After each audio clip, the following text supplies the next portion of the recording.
Hi friends, and welcome back to my channel. I hope you're having a great day so far, whether it's morning or evening or whatever. But for today's video, I wanted to chat all about Lake O'Hara. I've been to Lake O'Hara 3 times, so I feel like I have a lot of good knowledge about visiting and what to expect. And there are timestamps down below if you want to jump around, if you're only looking for a certain section of the video or something to know. If you have any questions, make sure you leave them down in the comments. And then I've also written a blog post about visiting Lake O'Hara with pictures and stuff on it, so I will also have pictures throughout the video. But if you are interested in reading about Lake O'Hara as well, I have a guide down below. So yeah, let's jump into it. If you don't know what Lake O'Hara is, it is an incredible place in the Canadian Rockies. It's in Yoho National Park, which is the national park that borders Banff, and it's called a hiker's paradise because the main thing to do at Lake O'Hara is hiking. So if you are really interested in hiking, then Lake O'Hara would definitely be a place worth checking out for you. The thing about Lake O'Hara though is that they limit the number of visitors that can go each year. And this is so that they can preserve the nature at Lake O'Hara. It is a fragile alpine environment, and they have been doing this for so many years just to make sure that Lake O'Hara stays just as beautiful as it is. And it is so worth protecting because it is stunning and beautiful. And all of this information in the video is current as of summer 2025. So if you're watching like super far along in the future, maybe check for a more recent video or just updated information just in case some of this gets outdated. But as of right now, this is current for summer 2025. So because Lake O'Hara is restricted in the amount of visitors that can go each year, there are only a few ways to actually get to Lake O'Hara. You can't take your car there and drive yourself. You have to either take the shuttle bus in, which is ran through Parks Canada. You can walk in on the Fireroad that leads to Lake O'Hara, and that's about 11 kilometers one way. Or you could book a night at the Lake O'Hara Lodge, which is kind of like a hotel cabin type place to stay at Lake O'Hara. It is quite expensive though, but I will link information on that down below too. And yeah, those are really the 3 ways that you can get there. You are not allowed to drive your personal vehicle in, and you are not allowed to bicycle in as well. So we can talk about the shuttle bus that Parks Canada runs that takes you into Lake O'Hara, because that is probably the best way to get there if you are on a budget, but you also don't want to walk in. So there's a few ways to get a seat on the shuttle bus that Parks Canada runs into Lake O'Hara. The first way is to win a lottery and get a day use spot on the shuttle bus in. If you are able to snag a campsite at the Lake O'Hara Campground, when those go on sale, you automatically get a spot on the shuttle bus. Or if you win the lottery for the Elizabeth Parker Alpine Hut through the Alpine Club of Canada, you can also book a spot on the shuttle bus to get in there, as long as your spot is when the shuttle is running. So the Parks Canada shuttle bus usually runs from June to October. So for 2025, it is running June 20th to October 5th. And there's different times that the shuttle bus goes into Lake O'Hara. So there are different time slots that you could potentially get if you get a spot on the shuttle bus. So the times in are 8:30 and 10:30 for day use people or campers or Alpine Shuttle. And then there's also a 3:30 p.m. time slot or a 5:30 p.m. time slot. If you are camping, you could get one of the afternoon time slots as well. If you are interested in booking a campsite, those usually go on sale in January for the upcoming summer. So for 2025,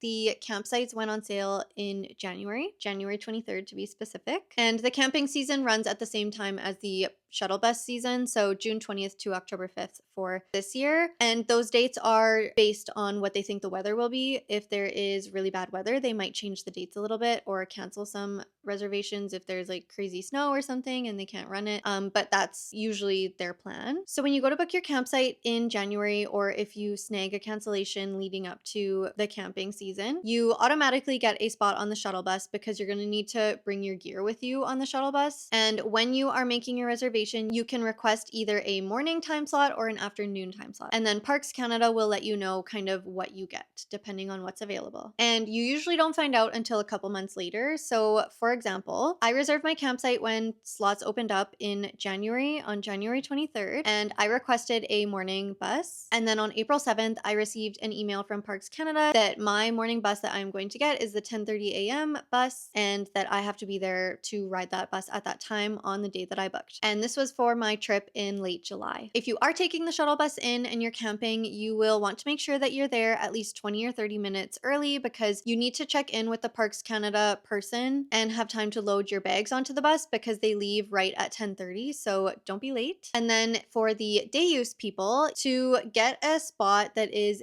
day use, you are going to need to enter yourself into the day use lottery. So they do like a random draw to give out the day use seats. So to enter the lottery, usually there is a time frame that you can enter. So for 2025, you could enter the lottery between March 3rd and March 24th from like 8 a.m. on March 3rd to 11:59 on March 24th. It costs $10 to enter the lottery, and you can choose up to 6 different inbound bus days and times. And then you can like order them by the preference that you want. After the lottery closes, Parks Canada will do the random draw and let you know if you got one of your spots or not. And they'll do this by making a temporary reservation for you. And then you have to make sure that you go in and confirm your reservation and tell them that you do in fact want it. And then there are fees that you have to pay if you want to officially accept the reservation. And that is a reservation fee and a cost of each bus ticket that you are getting. So that's the shuttle bus. You can also book a seat on the shuttle bus if you win a slot with the Alpine Hut. I've never personally done that route, but I will link the information down below. But I'm pretty sure that if you win a bed at the Alpine Hut, at the same time that you're reserving your bed and like confirming that, you also confirm a seat on the bus to let them know that you need your seat. Okay, option 2 for getting into Lake O'Hara is to walk the Fireroad in. So this is becoming more and more popular because spots on that shuttle are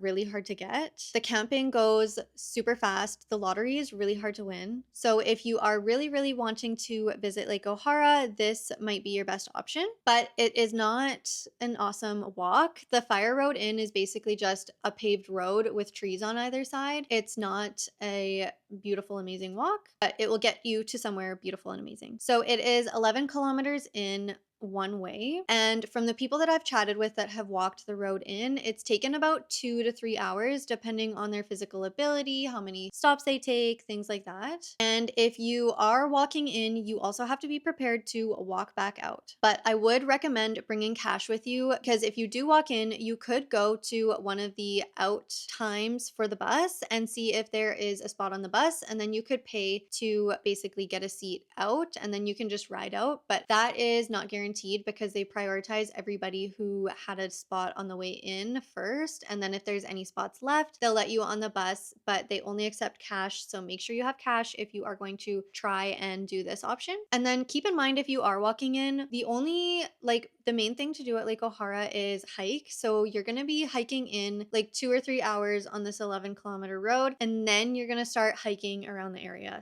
And then you might actually also have to hike back out. So just keep this in mind when you're planning your day. Make sure you have enough food, water, and your physical ability is able to handle that. Okay, third way you could get to Lake O'Hara is by booking a spot at the Lake O'Hara Lodge. They have their own shuttle bus in. They run their own kind of system there. And I'm not as familiar with this option because honestly, it's out of my price range. It is expensive, at least for my budget it is, but I'll link it down below. Basically, if you have a spot at the lodge, you can just like hop on their bus and they'll give you all of the information that you need for getting there. Okay, and then where to stay at Lake O'Hara, we kind of already chatted about this. There is the Campground, the Lake O'Hara Lodge, and the Alpine Hut. So I wanted to talk a little bit more about the campground in case you are planning to camp there and curious about that. So honestly, the Lake O'Hara campground is a really nice campground in my opinion. So there are 30 campsites at that campground. You have to book it in advance because of the shuttle and all of that. There is a men's and a women's pit toilet. There are 2 sinks that you can use to wash your hands or do the dishes in.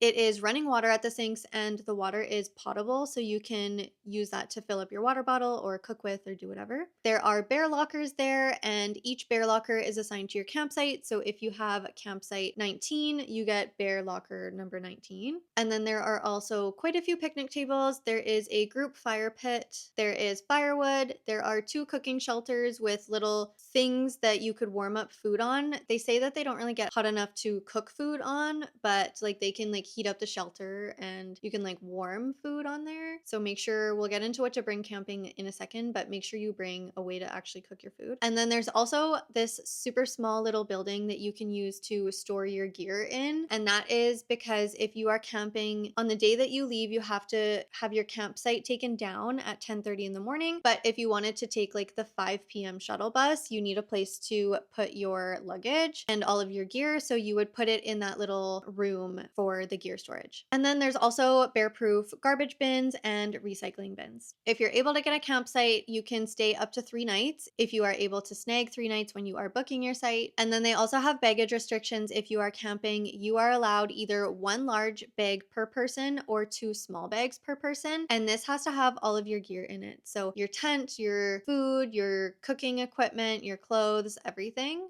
I'm not sure if that includes day packs though, because we were a 2-person group on our most recent visit, like a couple weeks ago. And I brought 1 large bag and a day pack. And then my boyfriend brought 2 kind of medium, smaller bags. So the large bag had our sleeping gear in it. The medium bag had like our food and our cooking systems in it. The like medium small bag that he carried had our clothes in it. And then my day pack had like my camera and our day pack stuff in it. And I just carried the day pack onto the bus with me, and he carried our little small bag of clothes onto the bus with him. And then we gave our big bag and our medium bag to the bus driver, and they didn't really say anything about our number of bags, even though we had like 1 more bag than I think was technically allowed, but it worked out. And then just know that you are not allowed to bring like a hard-sided cooler, musical instruments, camp chairs, and things like that, because those would be considered loose baggage. So everything that you're bringing has to fit into these bags that you are allowed. And then they also mentioned that hockey bags are too big. So make sure if you have like a really large bag, you just check the size requirements. They have an actual size listed for how big your bag can be. Okay, somewhere else you could stay is the Elizabeth Parker Alpine Hut.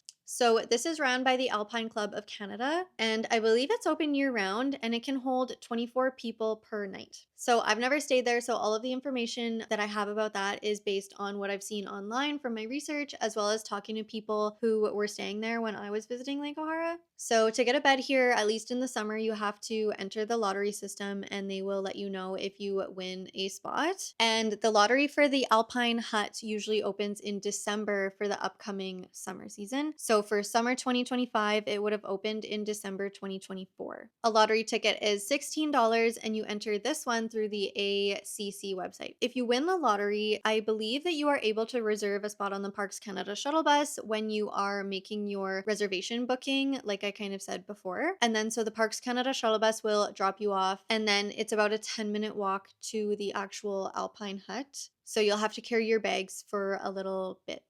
So keep that in mind when you're packing. If the Parks Canada shuttle bus isn't running when you have your bed reserved, you are going to have to walk the Fireroad in and then walk the 10 minutes to the hut. I've linked the Alpine Club of Canada's website down below if you wanted to explore this option. And then last option, like we kind of chatted about, is the Lake O'Hara Lodge. You can check that out below if you are interested in the Lake O'Hara Lodge. But the cool thing about the Lake O'Hara Lodge is that the price includes the night of your stay or whatever. And then it also includes the meals for your stay, afternoon tea, and the bus ride. And then like all the taxes and gratuities as well. So if that's in your budget, it looks really nice. All right, let's chat hiking trails at Lake O'Hara. So the main reason people go to Lake O'Hara is either to disconnect and just have a nice getaway at a beautiful lake in the woods, or they go to hike, because there are some amazing hikes at Lake O'Hara. It is like all of the hikes are just so good. So the easiest hike you could do is called the Shoreline Trail. This is basically a loop around Lake O'Hara. And there's not really much elevation gain. I think it was about like 58 meters of elevation gain. It just kind of goes like this sometimes. And it is 2.9 kilometers in length. This one is super easy to combine with another day hike you're doing, because a lot of the day hikes you kind of have to like walk along the Shoreline Trail anyway and then head up into the mountain. And you could do like a little bit of shoreline, do a hike, come back down, and then do a little bit more shoreline, and then like another one leaves over here. So it's lovely, and you'll probably at least do a little bit of the Shoreline Trail just by hiking other trails in the area. And then at like the far side of the Shoreline Trail, there's a really pretty waterfall if you are interested in that. The most popular hike at Lake O'Hara though is called Opaban Prospect. And this viewpoint is a part of a larger hike called Opaben Plateau. So this is the view that you see on social media is at Opaben Prospect. It is one of my favorite views of all time. It is so pretty. It gives a bird's eye view over Lake O'Hara as well as Mary Lake, and you can see like the valley and everything. Make sure that you are exercising safety. It's literally like a cliff drop off. So if you have young kids, watch them. Maybe don't bring them on this like plateau hike, but at Opaben Prospect, you have to kind of like walk over onto the rocks to see the view. So be safe. You are responsible for your own safety. And then from Opaben Prospect, you can kind of continue on and go to Opaben Lake or go like back down. There's a ton of different like kind of trails that you could take. Love Opaben Prospect. I do it every time I've gone. Another hike you can do there is called Lake MacArthur. I feel like this one's a little bit more underrated. Not as many people do this one. It took me to my third try to do Lake MacArthur, and I'm happy that I got to Lake MacArthur. It is like a beautiful royal blue lake when I went, and there was only one other group there. We didn't really see anybody else on the trail, and it's just a beautiful lake in the mountains that you hike to. So there's a couple of different routes you can do to get to Lake MacArthur as well. And then another hike that you can either pair with Lake MacArthur or try is called Otoré Grand View. So basically from the Lake O'Hara shoreline, you can like hike until you get to a fork. And if you go left, you go to Lake MacArthur. If you go right, you go to Otoré Grand View. But the thing about Otoré Grand View is that it is in a wildlife corridor, so they try and limit the amount of groups in that area. So there is like a little logbook sign-in thing to try and regulate how many people are going there. So depending on the time of the year, they only let either 2 groups up or 4 groups up, and it's based on the honor system. So our plan when we went, at least, was to hike up to that fork, see if there was still a space for another group to go to Otoré Grandview, and if not, we would go to Lake MacArthur and maybe try Otoré Grandview the next morning because we were camping. And yeah, when we got to the sign-in book, 4 groups had already kind of signed into that hike. So instead of doing Otoré Grandview, we went left to Lake MacArthur instead. And then we took the Highline route, I think it's called, and then we went back down through the big larch path instead of the other path that we took. If you look at a map, it makes sense. But yeah, that's a great kind of plan A and plan B. Or you can go to Otoré Grandview and then go over to Lake MacArthur and then down if you love to hike. Another one is called Linda Lake. I'm not as familiar with Linda Lake, so I'm not going to speak on Linda Lake as much because I don't want to give false info. I will link the Linda Lake hike to all trails down below if I can find it. Another really nice hike to do in the Lake O'Hara area is called Lake Owisa. I did this on my second visit to Lake O'Hara, and it is another stunning lake. This one leaves from kind of like the farther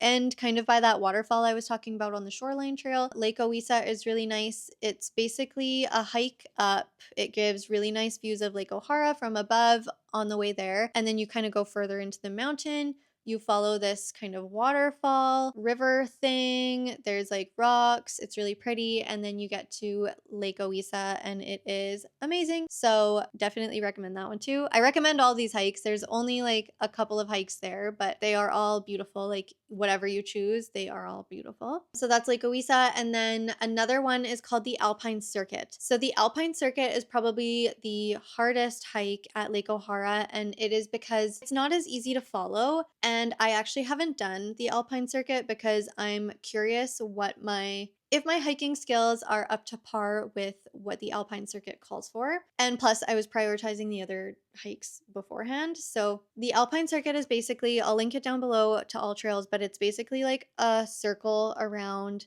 Lake O'Hara, like really up high. There's markings that you have to follow, and it kind of connects a lot of the really pretty spots. So when we went to Lake Owisa, I did see like the branch for the Alpine Circuit that kind of connected Lake Owisa to, I think, like the Opaben area. And then there was the Opaben area. There's another kind of section of the Alpine Circuit called All Souls that connects the Opaben kind of area to an area by Lake MacArthur. And then it kind of, yeah, goes around. Look into it if you love to hike and you are an experienced hiker and would prefer to do the Alpine Circuit. It is supposed to be really beautiful, and yeah, just make sure your physical ability is okay before you do that one. And if you've done the Alpine Circuit, let me know below. So those are all of the day hikes at Lake O'Hara. They are all beautiful. You can't go wrong. You could even do 2 in one day if you love to hike. and depending on what shuttle times you have. But I kind of wanted to chat a little bit about things to pack as well. So obviously pack for the backcountry.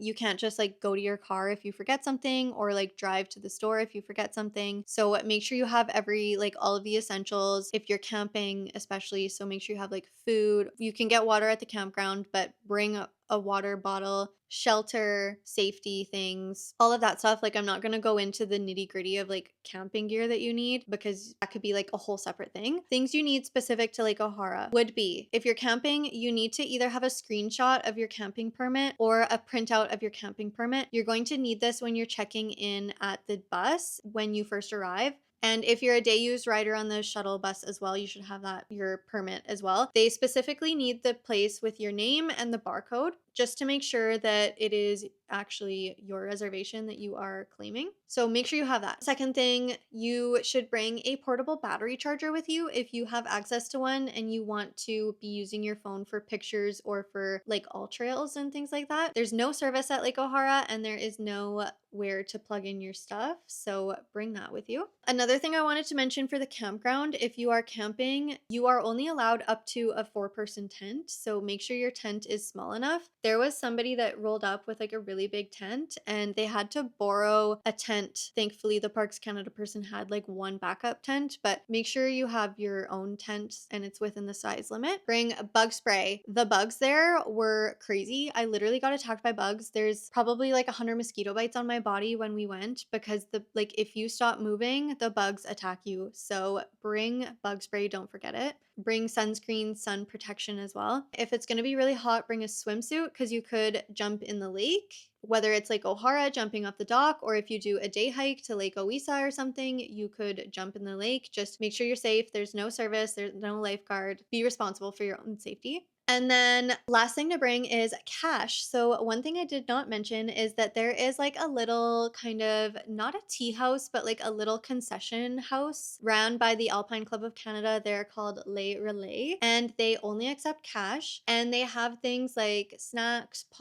popsicles. They have a little map, which is something else you should bring, which I'll talk about in a second. They have coffee, hot chocolate, like Coke, San Pellegrino, and then they also have their famous carrot cake. So the carrot cake was $6 when I went the first time, like years ago, and the carrot cake is still $6 when I went in summer 2025. The piece was just a little bit smaller, but still delicious. It will sell out, so if you really want the carrot cake, I wouldn't wait. I would go get it when you arrive, just to make sure that you can get a piece, and then if you wanted one after your hikes as well, you can go back and get another piece, because why not? So don't miss the carrot cake. Just make sure you have cash, and make sure you have not giant bills, especially if you are going like at 9 a.m. because they will probably not have enough change to break a 50 for a $3 pop. Last thing to bring is a map of the area. And the map I recommend is called the Gem Trek Maps. They're like yellow maps. I have mine here, and they just kind of have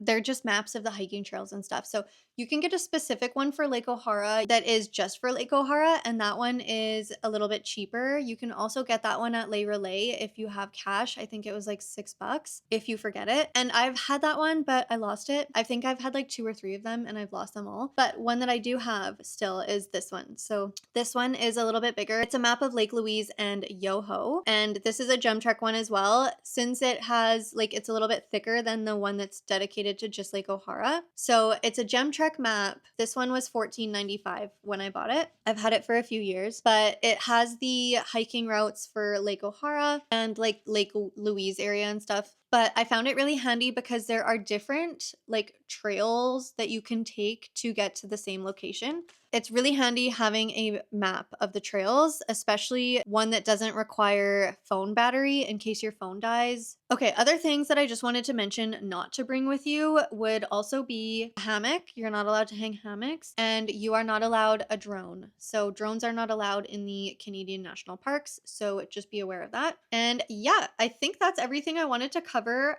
Everything you have to know about visiting Lake O'Hara. If I missed anything, please leave a comment below so that other people that are planning their trips can kind of benefit from that. If I missed anything, I will put it in the comments below or in the description. I will also put in the description a link to the blog post I wrote.